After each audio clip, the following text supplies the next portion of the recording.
Hello, my name's Jeremy Snape and I'm the founder and managing director of Sporting Edge, and it gives me great pleasure to welcome you to what promises to be a fascinating leadership Q&A with three top-class leaders from the hospitality industry. Now, we know that of all the industries that have been rocked by the pandemic, the hospitality industry has had a really challenging time. So we're going to be exploring the mindset, the skills and the leadership strategies that these three expert leaders have been showcasing over the last 12 to 18 months, not only to keep your networks engaged, but also to lobby government to try and open up events and these hospitality venues as soon as possible. So a little bit of background on Sporting Edge before we start. My first career was as a professional cricketer. I played cricket for 19 years, both for counties and for England. And I guess through the challenges of that 19 years, there were highs of winning man of the match on my England debut and lows of choking in front of 120,000 people in India at Eden Gardens in Calcutta. And I guess for me, everyone was talking about tactics and techniques, but no one was really talking about mindsets. And that seemed to be the biggest difference between my best and worst day. So I started to study a master's degree in sports psychology, and that led me on then to work with some of the world's best teams, whether it was Shane Warne in the Indian Premier League during that first IPL, which we won with Rajasthan. Then I went on to work with the South African cricket team as they went from number 4 to number 1 in the world. I joined the LMA, which looks after all the Premier League and the English league managers through football, all their leadership development, and trying to understand how they cope with such binary judgments of being a winner and a loser each week, and have that resilience to withstand the media onslaught that comes with that job. And I've had the privilege of interviewing people like Pep Guardiola and Sir Alex Ferguson as well. And I also worked with Eddie Jones with England Rugby for the first 18 months of his tenure. So I've had a fascinating insight into the world of those elite performers. And Sporting Edge is all about going inside the mind of these champions, whether it's elite coaches in sport, and now we've broadened that research out into military leaders, Cirque du Soleil, academic experts and business strategists. And we've gone inside their minds by these fascinating interviews on video and curating each of those expert insights down into a series of short video clips, which I'm going to share with you today to give us some insight into this debate that we're going to have across the hospitality leadership group as well. And those insights all focus around mindset, because myself and the team at Sporting Edge believe that if we get our mindset right, if we're open-minded, we're trying to grow and learn, we're courageous, then we're going to behave in a different way, we're going to communicate in a different way, we're going to set more ambitious goals, and we're going to be able to build our team performance. And when we can build out team performances across our businesses and our sporting groups, then we start to transform our share price and our reputation as well. But for us, it all starts with mindset. So that's where we're going to be focusing today. And all of these insights, we've got over 700 of these 2-minute video insights from over 100 experts on around 70 different topics. They all sit in our digital members club. And that's an offer that I'm going to share with you today, because I would love to inspire yourself and your team across your business with this winning mindset that we've captured from all these high performers. And these short videos can be used on demand on your phone if you get into a tough situation with a difficult conversation or a goal setting session that you want to have. Or equally, you can actually share them on Zoom or Microsoft Teams as well to start off one of your meetings, to start to build trust and cohesion across your team as you start to come back into the workplace. So we're going to give you a special offer to join our members club later in this session, and hopefully you'll be able to take advantage of that. So we're going to use these insights to drive new, fresh thinking and debate, and then we're going to blend that with some psychological principles and leadership principles from the leaders today, and we're going to help you to drive increased performance at this absolutely critical time, in your re-entry back into the workplace and the hospitality sector coming back to life. We know what a critical sector it is for our social lives and the thriving industry as well. We've worked at Sporting Edge across lots of different industries, and we know that all of this content resonates brilliantly. So I'm really looking forward to showcasing it with you. So let's meet today's expert panel. Firstly, we've got Kate Nichols, who's the Chief Executive of UK Hospitality. We've also got Emma Mcclark, who's the Chief Executive of the British Beer and Pub Association. And finally, Steve Alton, who's the Chief Exec of the British Institute of Innkeeping. First of all, thank you so much for you all giving your time. I know it's a really hectic time in the hospitality industry, but brilliant to see you all here. And it'd be great just to get a sense, first of all, for the kind of challenges that you've faced over the last 12 months. So maybe, Kate, you could start us off by giving us a little bit about your role and some of the key challenges that you've been trying to tackle. Okay, so I'm Kate Nichols. I'm Chief Executive at UK Hospitality, which is the national trade body representing the breadth of hospitality businesses. So 700 companies, 90,000 outlets across pubs, bars, hotels, restaurants, coffee shops, visitor attractions. So a challenge in and of itself in the day job is managing that process of communicating with that many members, that many stakeholders, and covering that breadth. And clearly, given that we've got that international perspective from our membership, but also the sort of international tourism and travel, severely affected by COVID. Actually, it's more than 12 months. I had my first meetings talking about COVID 28th of January last year in terms of looking at the impact on the GB market, starting to see the effect on members' revenue. And really, it's been a marathon interspersed by or multiple marathons, I should say, interspersed by a series of intense sprints as we've gone through that process and gone through that period where it has been all consuming. I think just winding back from that, that was on top of a very challenging 2 years prior to that to do with the Brexit negotiations, the impact that Brexit was having on the same set of businesses, the cost pressures, the challenges that were being faced by those businesses as well. So it's sort of multiple series of crises that had hit the hospitality sector from 2016 onwards, really, from that Brexit vote and the changes in government policy, just gearing up a level. But that over the course of the last 16 months, COVID and the impact on the business and the devastation on hospitality generally is been the biggest challenge that we've been facing. And it's been how you manage that process as you go through a period that is an intense crisis that is all consuming, and you manage the team and the resilience that goes alongside that. Who would ever have thought that Brexit was going to be the warm-up for what we were about to face? So Brexit was a walk in the park compared to COVID, but it was a good starting point, and it was a good set of trials for the team to have undergone and managed that process going through. Great. Emma, let's hear a little bit about your challenges that you've been trying to tackle in that backdrop.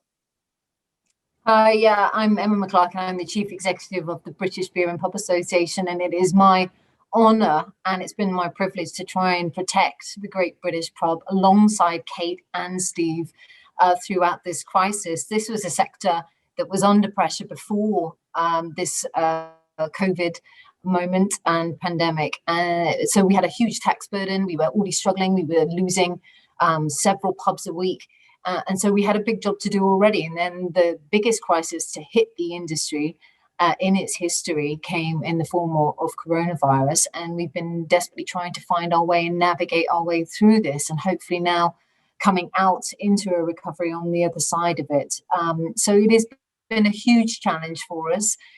One that actually we've found that we've worked well together, collaborating, strengthening our voice through our One Voice group that we work collectively to represent the pub sector. And it's really been important in trying to get our voice heard, because we weren't the only sector. So we had to fight and compete with other sectors that were also affected. But I think that, you know, from my perspective, every time there was a BBC breaking news jingle that went off on a device, every night with the nightly press conference, it was an extremely stressful period of time, and it still is to a certain extent. You know, people's livelihoods were completely dependent on what was said that evening. Our next day could be completely reset in terms of priorities for our teams by what was said at those press conferences. And so it was really, really a difficult time, very much a roller coaster. But it was very, very difficult, I have to say, to keep a a regular time frame, a regular timeline, consistency for our teams, because we really didn't know what was coming down the road. So that was one of the greater challenges that we had, trying to find a way to build in some kind of normality into our working life as much as anything else, and to be able to direct our teams to do that when we really weren't aware of what was coming down the road. Brilliant, thanks, Emma. Yeah, and that's that one voice campaign sounds as if it's been really potent when you've all joined forces. So I'm looking forward to hearing a little bit more about that. Steve, give us your background and also maybe hint at how the One Voice project came together. Yeah, so my background, I'm 30 years in commercial businesses. I came to hospitality a short few years ago, in a sense, running a commercial business, saw what the BII was all around. It's been a membership organisation for individuals in the licensed hospitality sector for 40 years this year. So it's been there supporting professional standards and really being there for everything our members need to operate their businesses. So it's, I joined just at the start of the pandemic, perfect timing. So I completely agree everything Emma and Kate have said. It was a deluge, and uncertainty was the only certainty. Every day was entirely different. And for myself and my team, it was a very personal challenge. We felt personally responsible for our members, that this wasn't just affecting them as individuals, as we all got affected in our lives, with our friends, our family, our isolation, all those things. It was their homes for a lot of our members. It was their family members who were their staff. These are family businesses, and this was their livelihood. That they were looking down the barrel of this uncertainty. Would they actually get out of this? And they would lose everything. So incredible personal tragedy for them. And I think that was felt very deeply by all of us. So we had this huge sense of personal responsibility to look after these guys and do everything we possibly could. And, the challenges didn't come in any uniform way. They came in absolute marathon sprints, and it just was continuous. And it was trying to find the balance. That was probably the biggest leadership challenge, because these guys need to be on their best as well. So they need to look after themselves, making sure they took the rest and the time, because it was very easy in this environment to sit in this office for, many hours, everybody's in the same position, but not stop and not have that break and just get a bit of perspective and come back to fresh, because our members deserve the best support we can possibly give them. And you only get that by making sure you are balanced, you are tracking the priorities for them. So in a sense, whilst it was this maelstrom of things happening, the one surety was what mattered most to them at that point in time. And we did a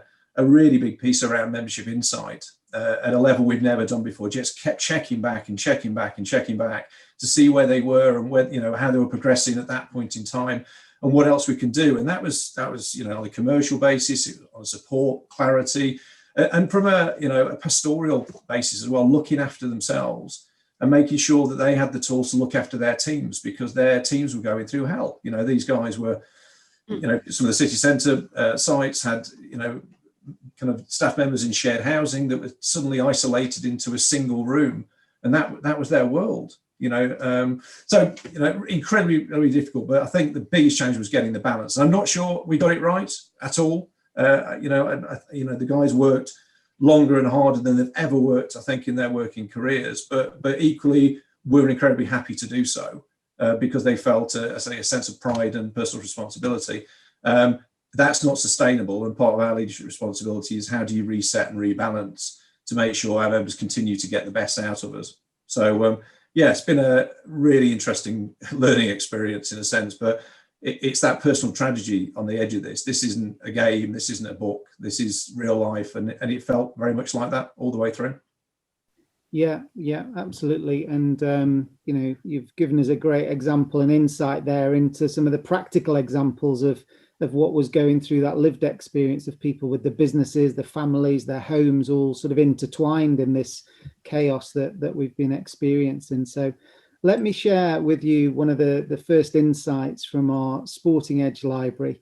I think this insight backs up what you're saying, Steve, about the psychological challenge that sits underneath that industry challenge that you've been explaining so clearly. It comes from Dr. John Coates, who was a successful trader in Wall Street at Goldman Sachs, but became fascinated about why the traders seem to be changing their risk profile based on their emotions as much as they were on the market conditions. He did a PhD in neurobiology and now is a world-leading expert on decision making. And during the interview that I did with him, this particular insight that I've chosen, he talks about the 3 key factors which are prevalent in the working environment when stress starts to appear. And that takes us away from doing our best work. So I thought on the backdrop of Brexit and COVID, these 3 factors really resonated. This is Dr. John Coates. There are 3 main situations in which the stress response is most activated. And oddly, it's not so much when the nasty thing happens to you that you are expecting.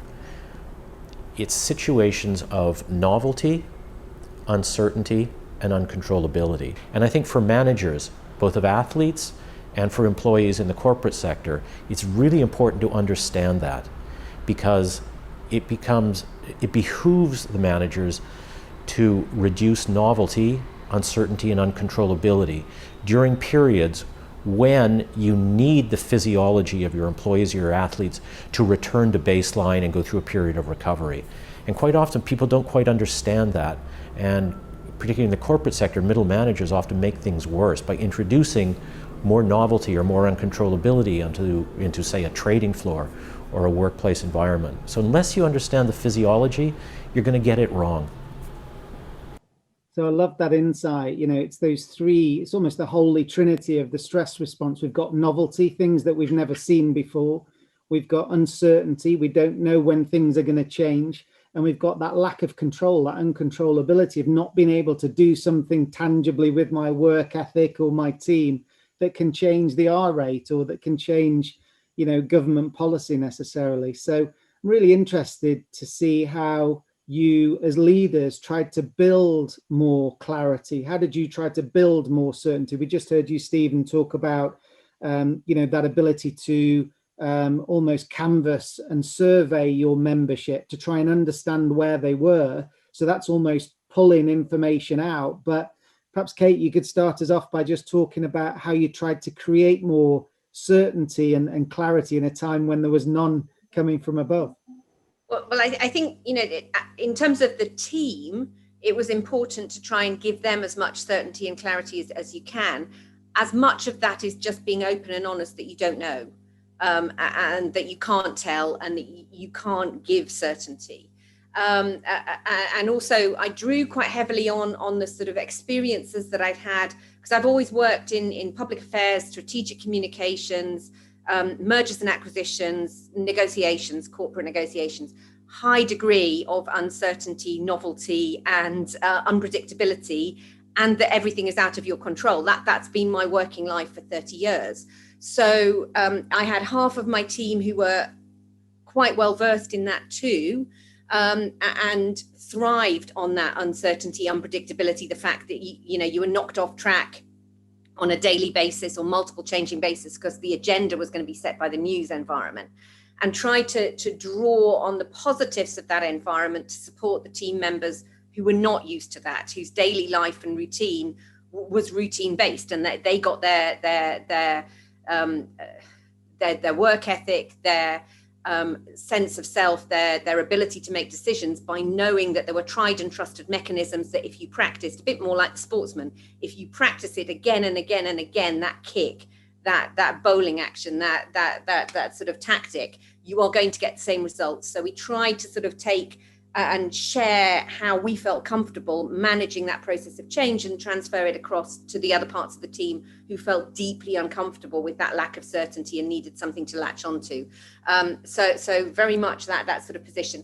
And then cascading it out to the members, we dramatically stepped up the communication. So it was daily communication, and supplemented then by weekly sort of in-depth sessions. So probably I was doing with different segments of the membership, a couple of membership engagement pieces a day with the different sectors, hotels, guest houses, coffee shops, pubs, restaurants, etc., just to keep them going, that there is nothing that you are hearing, there is nothing that is going on that I cannot answer your question about, even if the answer is I don't know, because I gave them the reassurance that if I couldn't answer their question, nobody could. in that sector, that we were well engaged, we were well tied in. If we didn't have the answer, then there was nothing that was happening that was out there that they couldn't control. So they knew there was lots they couldn't control, but what was going on in their daily lives, they had a point of access to be able to ask the questions. They had a daily flow of information going through. And then it was just about being the lodestar. And this was something that 2-3 years previously, we'd merged a couple of trade associations together to create UK Hospitality. And prior to that, we'd merged smaller trade associations into biggers. And the one thing that I took from that in dealing with the members, in communicating that, was to be the lodestar, to be absolutely clear about the direction of travel and where you were going to get to. And in navigating that uncertainty for the team and for the members, it was to articulate that clear vision of what did we want to see as the success outcome, and what were the steps we needed to get that. So, instead of planning forwards, working backwards. Where are we trying to get to? How are we trying to get there? And what are the things that will take us in the way that might knock us off track? And then you could deal with all the daily uncertainties, the daily brickbats that were being thrown at you, because you had a clear point of what you were trying to do, which could change at each point in time. So initially, you're talking about, from the 28th of January, how do you protect this sector of the economy should the worst happen? How do you prevent the worst happening? Then how do you get the support systems in place? How do you get the businesses ready? And then from the moment you're into that closure and that statements about don't go to the pub, don't go to restaurants, don't go to hotels, it's all about how you can get them open again. And from that point in time, how do you get them open? How do you keep them open? What's your end point? So it was really being clear on a daily basis that this is where we're going to end up. We will get there. And the way in which we get there might change, and we might go off in different directions, and it might zigzag, but we will get there. And that's still the clear direction of travel.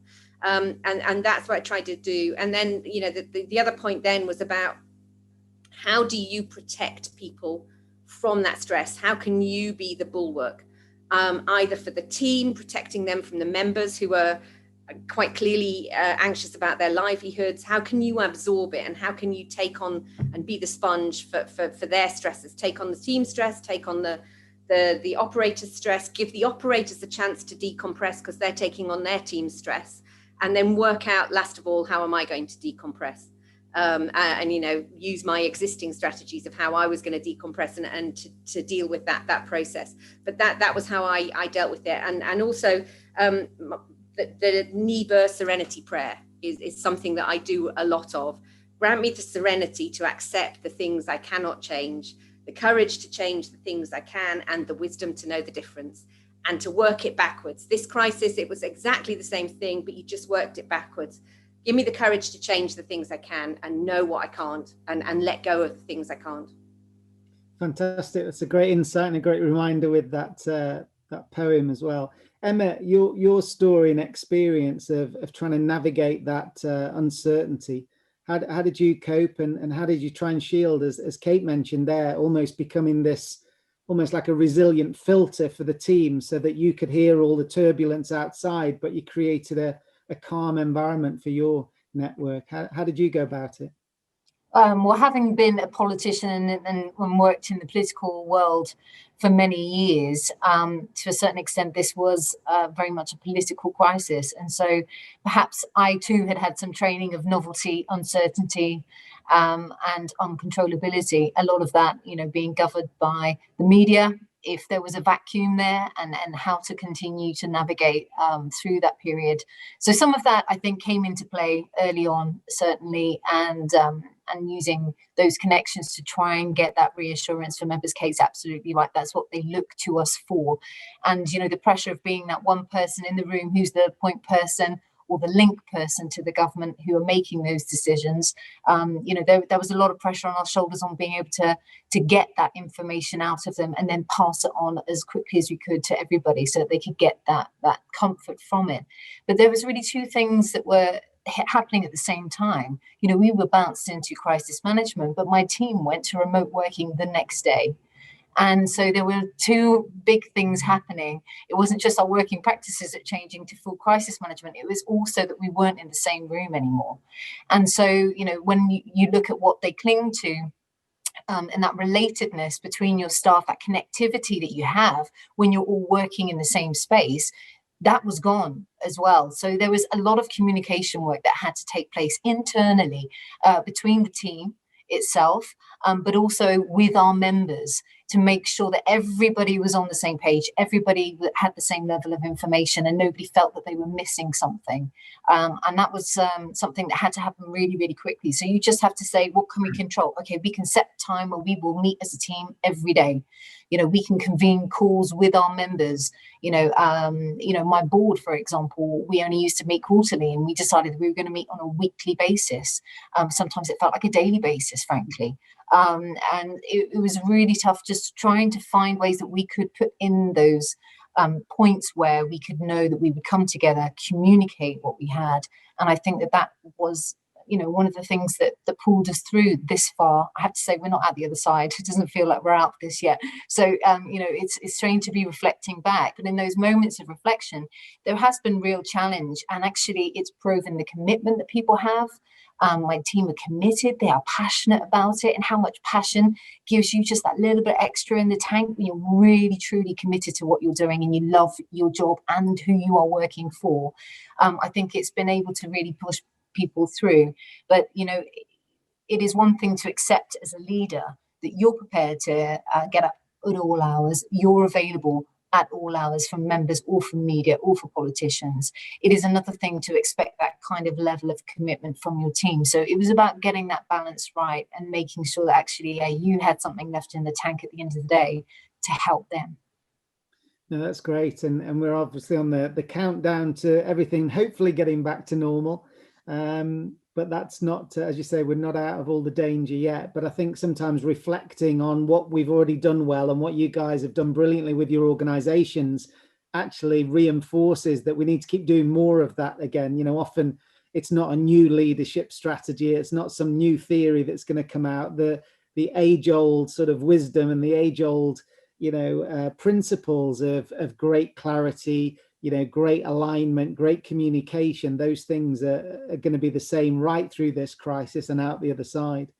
Stephen, what did you learn from, Emma just gave us a great insight, not only fighting the pandemic, but also fighting the shift to remote working. What did you learn in those early weeks of your team going to work from home? And if you had your time again, would you do anything differently in terms of the way that was all set up? Yeah, it's a really interesting question. Very much the same. It was one day and the next, everybody was working from home, and they did it so well. The passion, the energy, the commitment was there in absolute space. I think Emma brings out a really important point about leading the group and not expecting others to do what we're asked to do. That's part and parcel of what what we do, and we've all had the 5 a.m. in the mornings and all those kind of things. This is what we do. We're passionate to represent our members and move this forward. But I think this was all about resilience. Kate's absolutely right. The uncertainty is always true. It's just been on another magnitude through this crisis. So it was always about resilience. It was always about how do we give the guys the strength to kind of not lose their way and realize what they do every day and every interaction. And for us, very personally, every member conversation, if that's an outbound call to a brand new member, just saying like, hi, is this something we can specifically help with? And sometimes just to listen. My team would listen for 20, 30 minutes because these were guys who were going through a personal hell, and they just really appreciated somebody reaching out to speak to them at that time. But so we looked at a couple of things. One was purpose, and we did a load of work, to be fair, leading up to the pandemic as I arrived at the BII, about why do we exist? Why are we here? What would happen if we weren't here, and really get our heads around that, and what value do we really bring? And when we allowed us to evolve where we wanted to be, and it was all about supporting, inspiring and developing our members in equal measure. And a lot of that inspiration and development comes from our membership body. They're incredibly diverse, over 9,000 of them, predominantly running pubs across the whole of the UK. And they're a huge source of innovation, diversification, resilience, staff well-being, and it's how do you share that insight across that network, which they all want to hear that fantastic story. So having that purpose clear, I think, gave them that strength. And again, Kate spoke about it. The destination was very clear. We're all passionate about the sector. We know what a fabulous place it is. It was previously, and it was on a trajectory. It's evolving at a rate of knots anyway. And in some sense, this has evolved it again at a magnitude higher now in terms of diversification and rethinking the business, because our operators have had to. They've had to strip everything back and get to what's really important and things that aren't any longer. So having that clarity for my team on, we were going to get out of this. The pubs are our social fabric, of our society. We're passionate about them. It's not just about the pub. It's the community and social value. It's the local supply chain, local employment. They're real centres of community, hearts of the community. So having that real passion that the whole of the BI team absolutely, walk day in, day out, gave them that strength. The other thing was perspective. They were not the only people going through an incredibly tough time. And sometimes, particularly when you sat in a box looking in the camera, you can forget that. Now, day in, day out, we're talking to all of our members, so we're keeping connected. But I wanted to push it a little bit further. So I set up a BI masterclass process or a program over several months. And I had a couple of eminent speakers that are in the cameras that you look at now. So Kate and Emma very, very generously gave their time. But I had over 20 leaders across the whole of the sector come and speak to my team.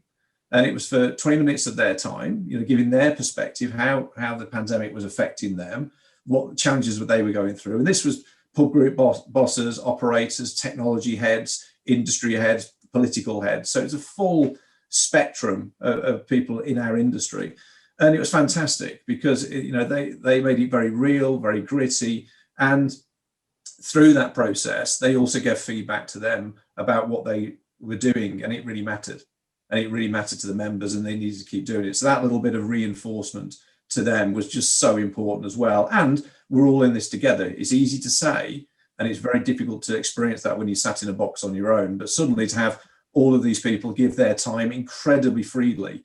And I'm so passionate about collaboration in the sector. I think this is the one attribute that is so defining to hospitality. And more than I've worked across so many sectors, I've never known one that's collaborated with such strength, and these are notionally competitors. Some of these who are openly will share their P&L, their business plan, their approaches, and we just needed to hook into that, and it was there. So, some fun as well. We all did it. We don't really going to need to say if it was the weekly quiz or just those downtimes, because that recovery, that quality recovery time was so important for everybody, just to stop for a second, take a breath, because we needed to be on our A game again at the next point, which was literally probably a few hours away.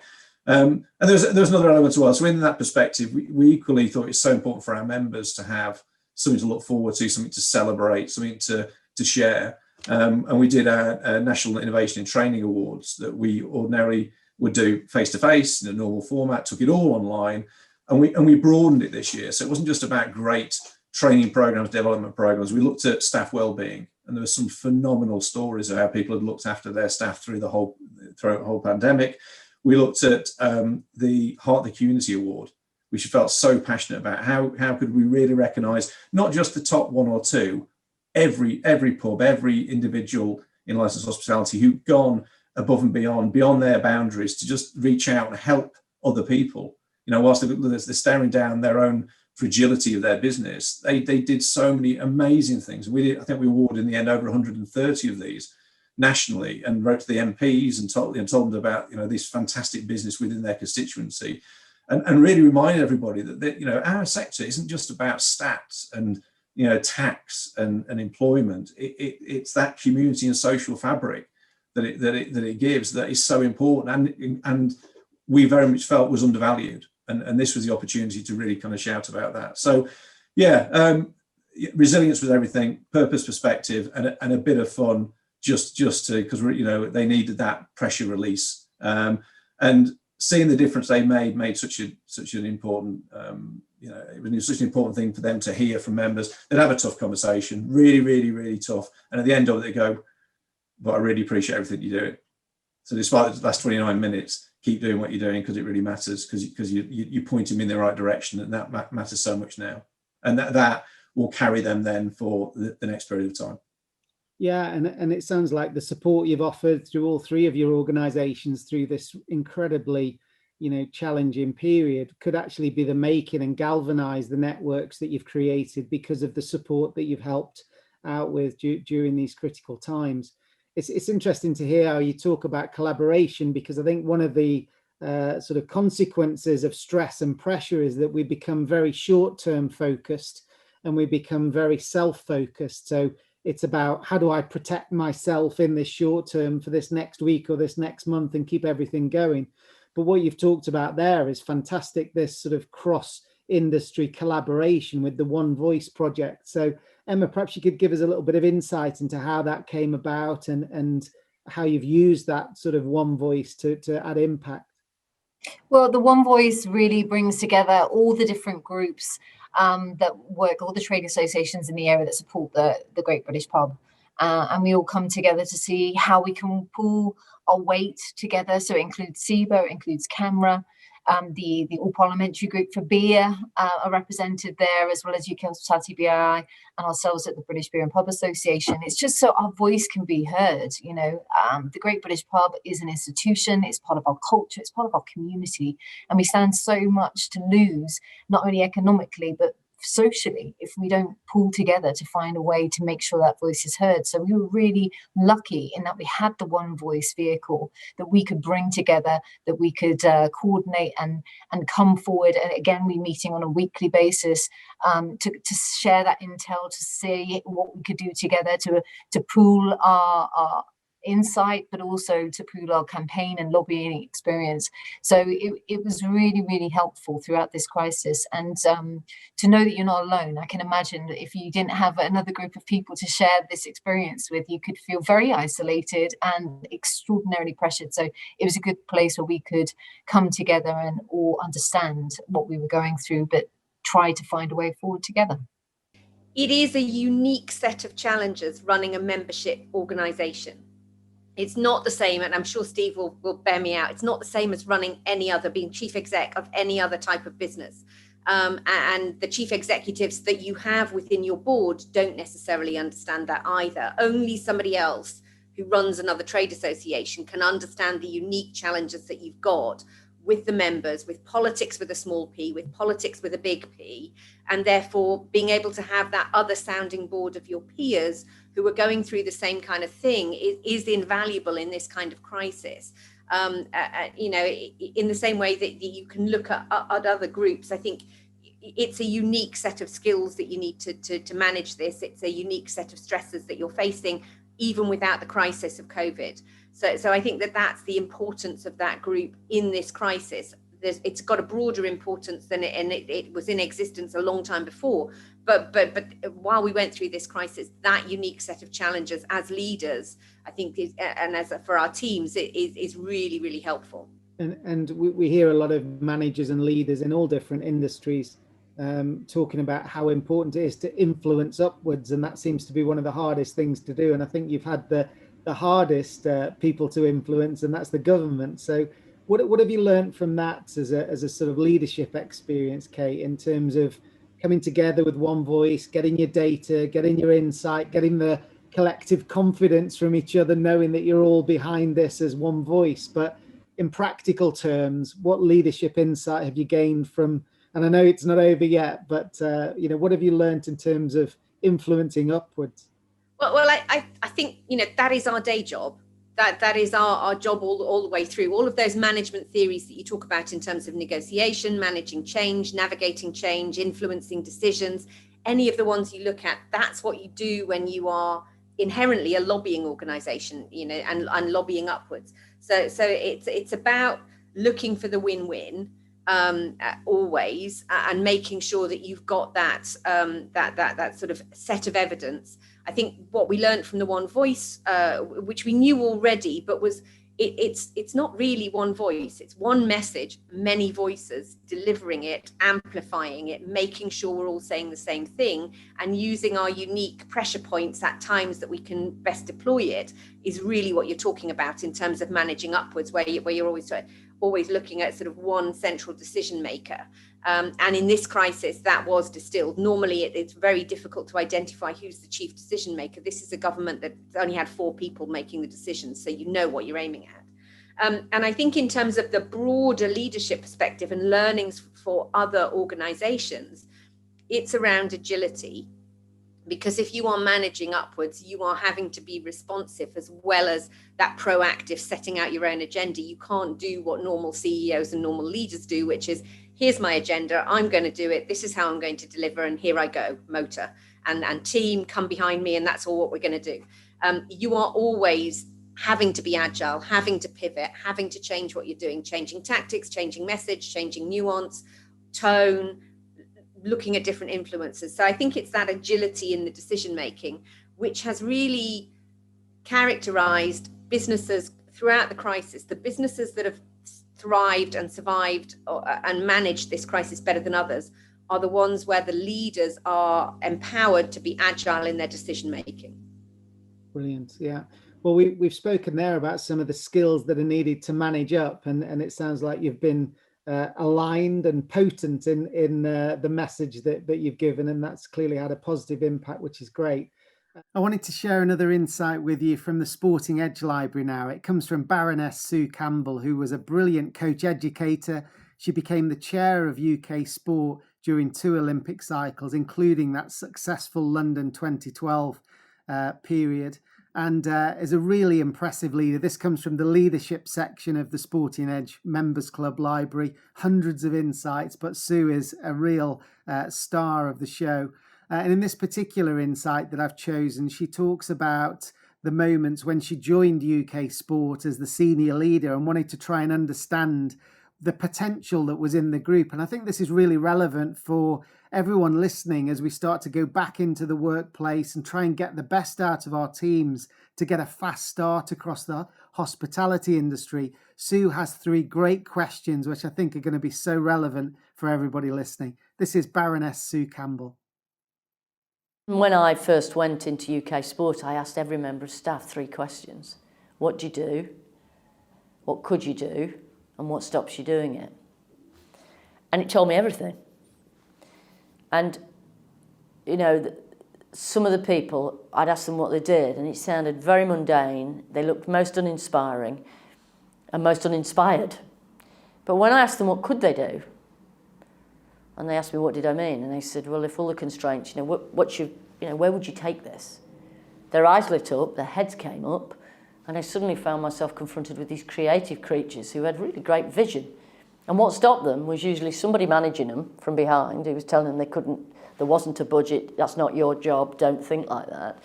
So I think unlocking that potential in your team, in your organisation, is the greatest thing you can do as a manager, as a boss, to let that resource become an asset. Your job is to manage that, particularly in a team where people may have very different views about the way forward. Your job is to pull those ideas together, to coalesce those ideas, to communicate back the way we're going to move forward, to draw more ideas in and then to go. That's the skill of the coach, the leader, the manager, is to unlock all that potential and then find a way to utilise it to drive the business or the team forward. So I thought that insight was relevant. We've had everybody working from home pretty much. Some people might have had, as Stephen mentioned, bereavements in their family. They might have been homeschooling their children for a long period of time. They might have been, sharing a flat or whatever with people who are also working and doing different things. So that landscape has changed completely for the workforce.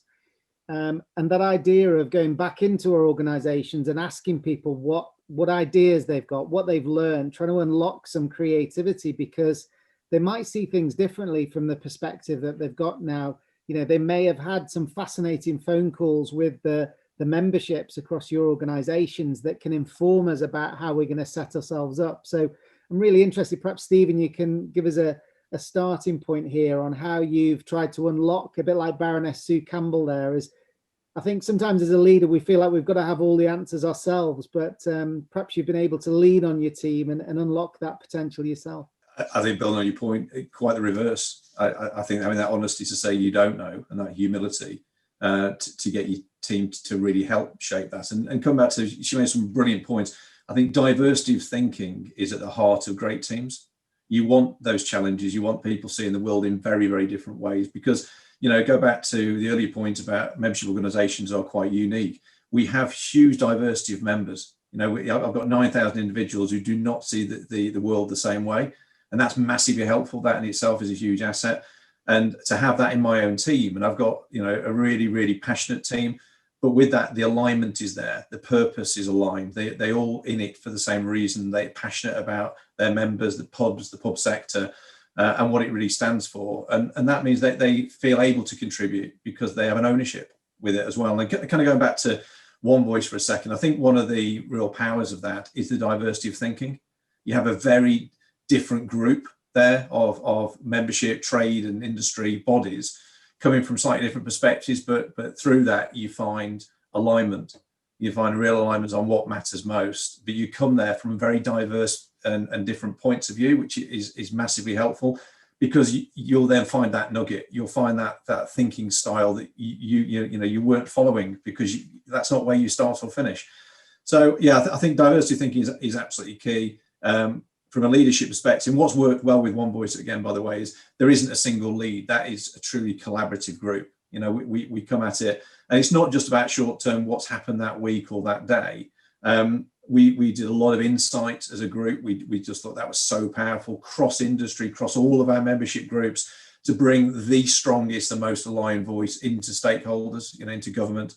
And that allowed us then to align incredibly impactful and clear communications. And I think that's been, you know, been so important with engagement. So if Kate's speaking to ministers or officials or Emma or myself or one of the other, you know, One Voice leaders, we know what they're going to say because there's real alignment, and you hear it from the ministers that they recognise that alignment, that we are saying the same things or we're building on that point.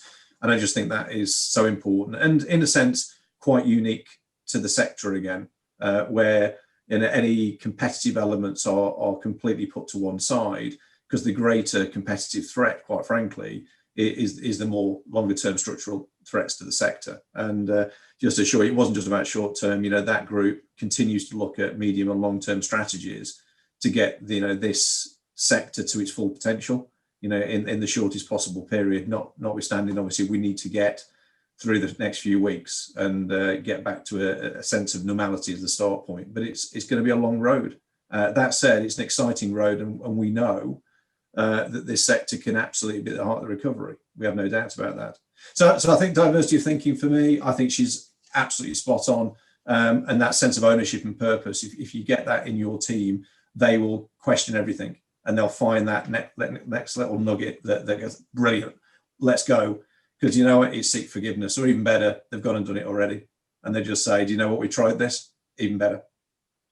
No, that's great. And I think you've got almost a scale of the dictator at one end where there's no input and they know all the answers. Then you've got the sort of team that's going around in circles, just bouncing ideas around and not making any progress. And it sounds to me, listening to you three, that the One Voice, the alignment was the sort of galvanizing point, really, that we want to contribute as many ideas from different perspectives as we can, but it's all going to be aligned to, you know, lobbying, you know, and making the most impact to get things open as fast as we can to kickstart, you know, the sector. So that's really powerful. And the other thing, reflecting, listening to you speak, was I've seen some sports teams, you know, where the players are pretty crafty. They'll sort of try and get in between the coaches and the different support team, trying to find different versions of the same to the same question. Whereas, you know, the best high performing teams that I've been part of, the sort of leadership group, are incredibly well briefed and also cohesive. You know, there's no cracks in there that can get sort of wriggled through under pressure. So I think those are two key you know, attributes that you've got there. Emma, as you sort of start to think about the next few months and things opening out, how do you think your organisation will balance in terms of, will it be working back in the office 9 to 5? Will it be still working from home? Will it be giving people a choice? How do you see yourselves organising your own sort of organisation team? Well, first off, we need a very clear message to return to the office from the Prime Minister, but I'm very much looking forward to going back to the office. We probably will combine some working from home with a return to the office, but I think that when the team do get back here, they'll enjoy being together again, but they'll come back in much stronger.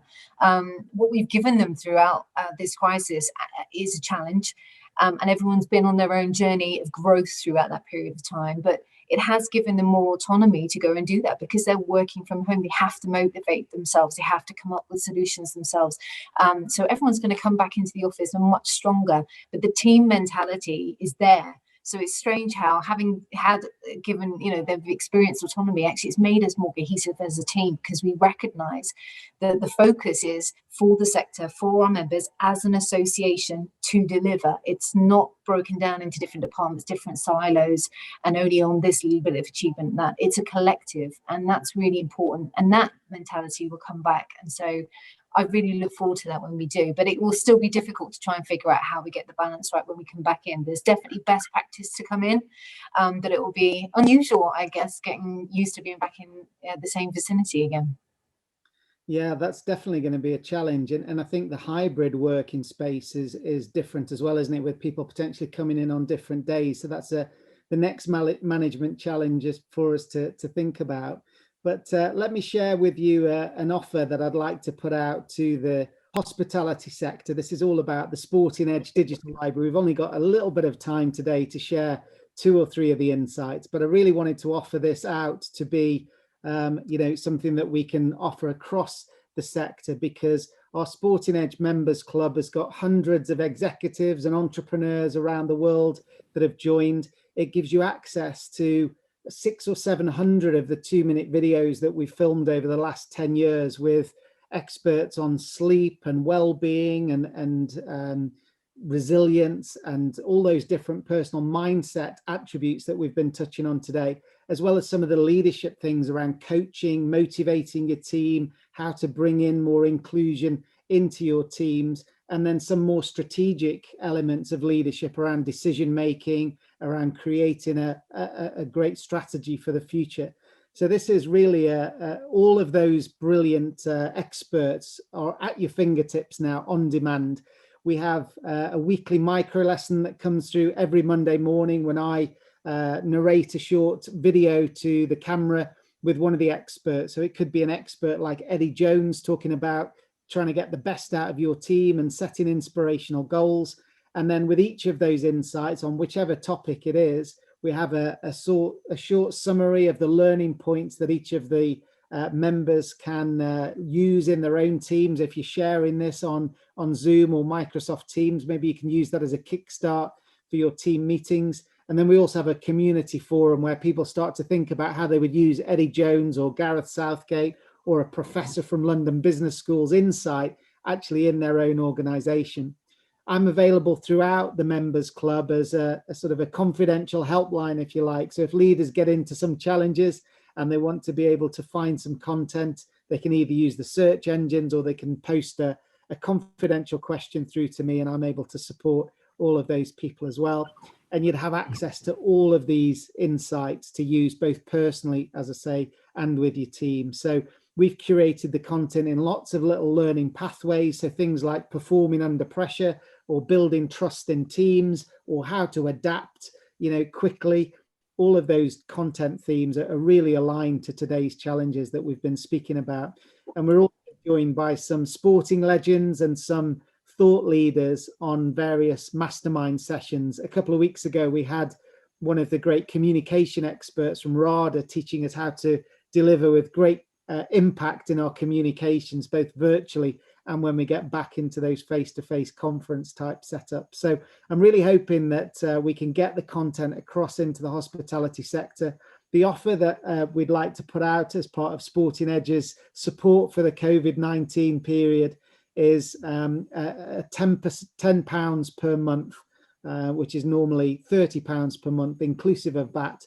So a big reduction there to try and help people out through the hospitality industry. So if you want to take advantage of this and have access to all of these resources for your team meetings and your own on your phone, if you get into some kind of challenges, you'll hear lots of leaders from around the world talking about their mental strategies. So you just need to go to sportingedge.com/membership, set up your own personal profile, and then the discount code is One Voice, that powerful message that we've been hearing about today. And then you'll get your first 12 months for that £10 a month, and that includes VAT. So all of the inspiration that you could possibly hope for is there on demand, and I'll be your coach throughout that. So I really hope that you can take advantage of that opportunity and keep learning. And as we've heard, Kate, learning from our past successes, from our strengths, is a critical part of high performance, isn't it? To keep adapting and keep learning from each other.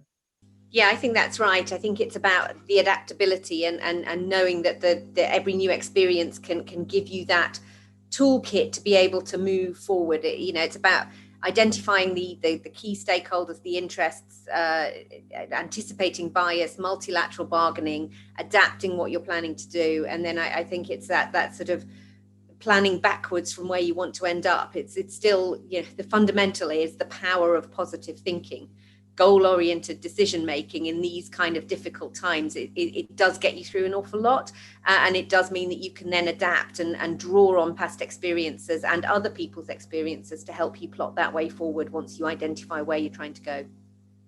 Yeah, one of the challenges I've been working with a number of corporate leaders on is how we talk a lot about adaptability and agility, and we're trying to reinvent ourselves as an organization. And one of the challenges is that the people that are trying to make the shift from the organization into this new future are actually the ones that built, the old model in the past, and that can come with some challenges. So let me share with you another insight from the Sporting Edge Library. I searched using the term innovation in the search engine here to find this one, and it comes from the best-selling author Rasmus Ankersen. Rasmus is a brilliant thinker.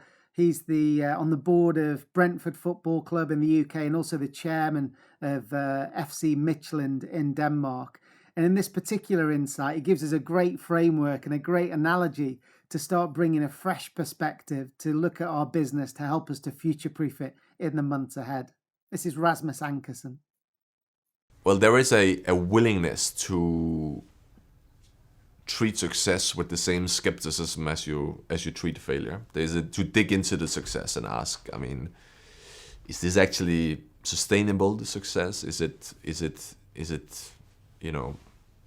can we keep doing what we're doing? Take an honest view on that. But it's very difficult for people to do that, because if you've been successful in the past, you are likely to have a lot of emotional shares invested in what worked in the past. So I think it was the Intel CEO that once said that the question you got to ask yourself is, if you were sacked tomorrow and somebody else came and got your job, what would they do? And what they would do might be what you need to do. Because when you come from the outside and you kind of evaluate the opportunity on a blank sheet of paper, try and protect what worked yesterday and see what is the right thing to do. And I think it's a healthy question to ask yourself once in a while. The outsider doesn't have too many assumptions about how things are supposed to be done. If you've been in an industry for many years, you develop assumptions. I think we all do.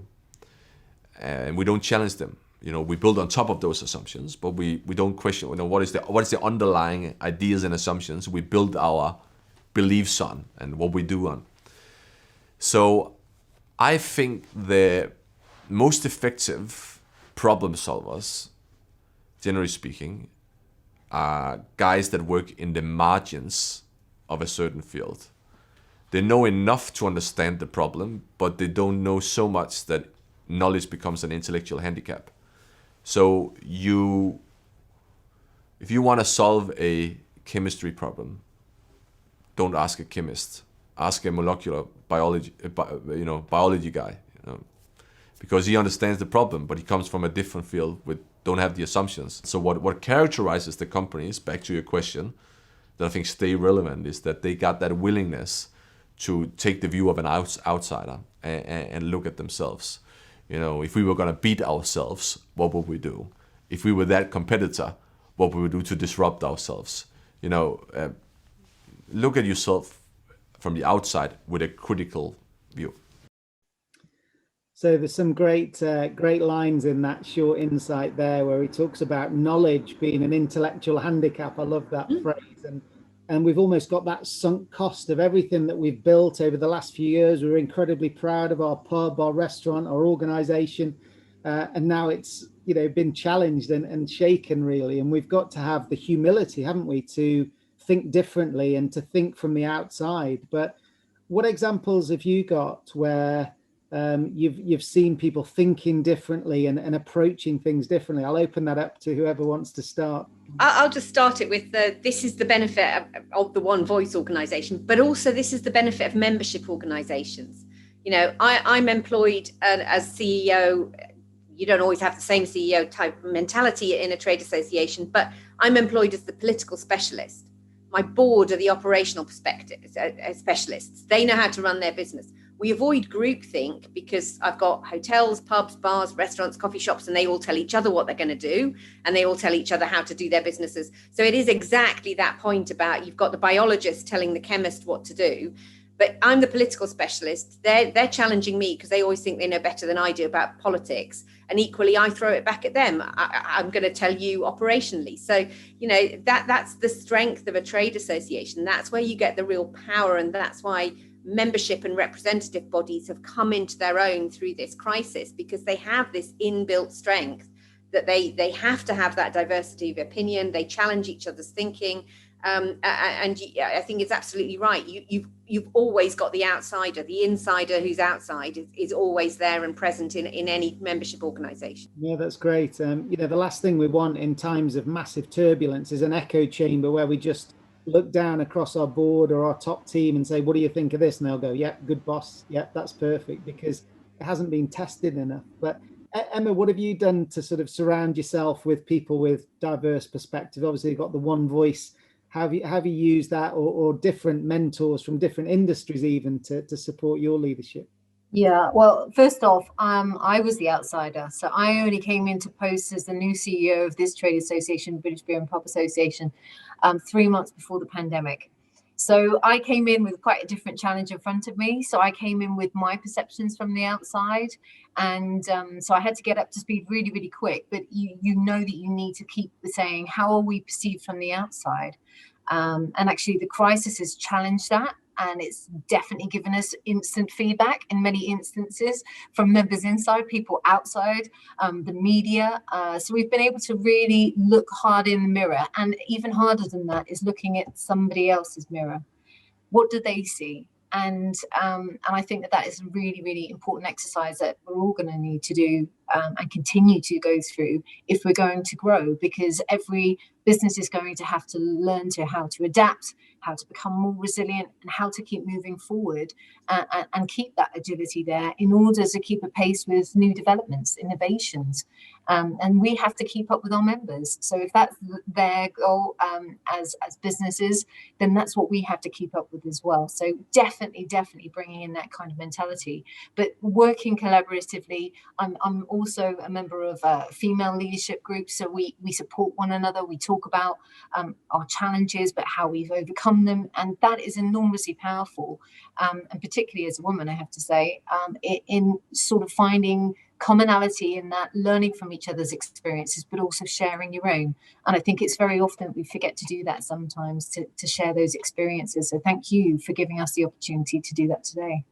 No, great. And I think you become immersed in it, don't you? Sometimes you get so close to the machine that you don't step back and see the strengths that you've got, see the great positive experiences of how you've changed over the last 12 months and how you've handled the pressure.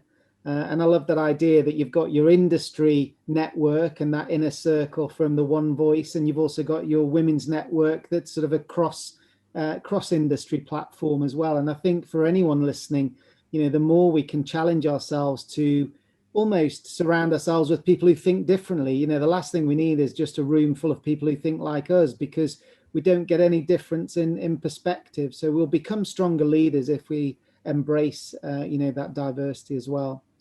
Stephen, I'm interested in maybe some case studies or examples of where some organizations have used technology or have really changed their business model to try and adapt, so that as we start to look forward to the next 2 to 5 years, maybe they're in a slightly more, stable and a more, diverse business model that they've got the opportunity to ride the storm going forward. Have you got any examples of that? We can imagine across 9,000 members, there's some phenomenal pieces of innovation, but I think that they've got a commonality. So I completely agree with the video clip, challenging the how.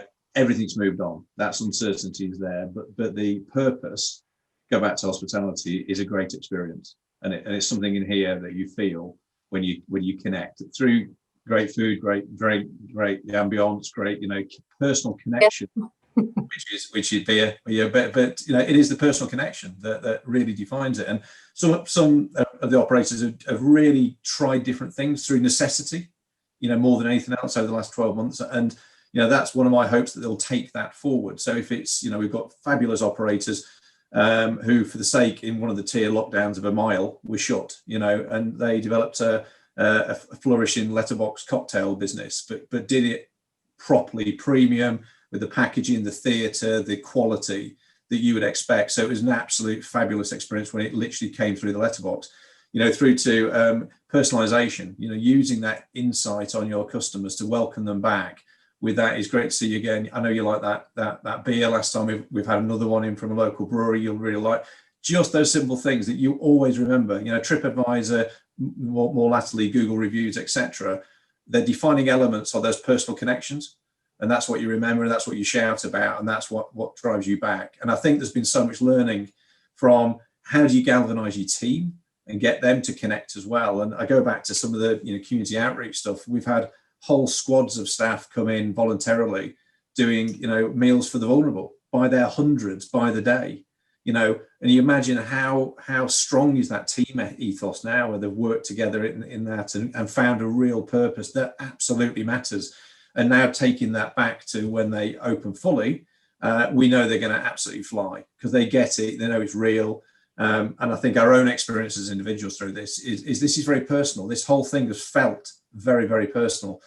And there's the opportunity for hospitality, because we want to go out there and reconnect. I think coming back to one voice again, it is important for us to all, think about the how with our membership organisations. Nobody's got it perfect, and there's little ideas from, I feel very privileged. I can pick up the phone to Kate, to Emma, to a whole network of senior colleagues across the sector. They'll always make time, and they'll always happily, run that idea past them, get their perspective on something, and you're always the richer for it, and it stimulates your thinking. So when we launched Heart of the Community Award, that was a conversation in the gym at 6 a.m. when we could go to the gym. It was, why are we awarding, one or two of the best? Why aren't we awarding everybody that's done it? Everybody that has stepped up and done something, because they deserve that. And it's those little innovations, little moments that I think just make the difference. But I go all the way back to where I started. Collaboration is a unique attribute of the sector. And I think it will be the secret of our success, which I am absolutely no doubt will happen. It'll happen a damn sight quicker when these doors are fully open and we're back to running pubs as pubs again. But it will undoubtedly happen. And I think it's moved on, several years. I think that experience that you'll get delivered by these operators now, they absolutely, if they didn't quite get it before, they've got it in the spades, and you'll see a huge leap forward, I think. So not that you need an advert, but you need to get back to those pubs and the wider hospitality sector. Brilliant. Great message. So conscious of time, Kate and Emma, just one final snapshot or tip for your network as everyone starts to look forward to opening their businesses and accelerating out of the pandemic. I think it is really difficult. It has been a challenge at the British Beer and Pub Association. People can see the bricks and mortar pubs, they were closed. They couldn't see the taps of the brewers that were turned off. So you've got to make visible what people cannot physically see, and make tangible that social value that we also bring to our communities as well. So I think that's been a challenge throughout this, and that will remain our challenge, particularly to make sure that we keep conveying that. But that we have to just always be looking forward as much as we possibly can, and that is difficult to lift your head out of a crisis, but half an eye on the future is always what we need to be doing. Brilliant, thanks. And Kate, final message? I think it's about that goal orientated decision making that has been really the thing that's got a lot of businesses through the pandemic, got a lot of leaders through the pandemic, and has helped to get the success. It's also the basis of the vaccine success. It's that where are you ending up? What is it that you're trying to achieve? And what are the barriers in the way that will stop you from getting there? And work backwards, then you can plan forwards. And I think that, the couple of things that I would take from our sector in particular is that, we had an ethos of not leaving anybody behind. And you are really only as strong as your weakest link. And if you can make sure you carry the rest of the team with you, if you make sure that you can not leave anybody behind, you will emerge stronger from this as a team. And our sector has come out of this as a team, or all together, trying to do our best. And the sort of inspiration of the big heart of hospitality. That's really what's been on show throughout this whole crisis, that even at their lowest ebb, they were cooking for their communities, they were housing the homeless, they were housing the NHS, people were giving away their last meals when they didn't know where their business was going. And that big heart of the community is what we need to keep at the forefront as we come out of this crisis, so that we give people that everyday a brilliant experience. You know, when they walk through our doors, it is a gasp, a relaxation, a breathing space from the stresses of the everyday. And that's what we need to take forward from it. So even at the height of the crisis, even at the height of the stress, you had that little hospitality hug that came through on the basis and got me through it, and hopefully we'll get lots of other people in lots of other sectors through it as we come out of this.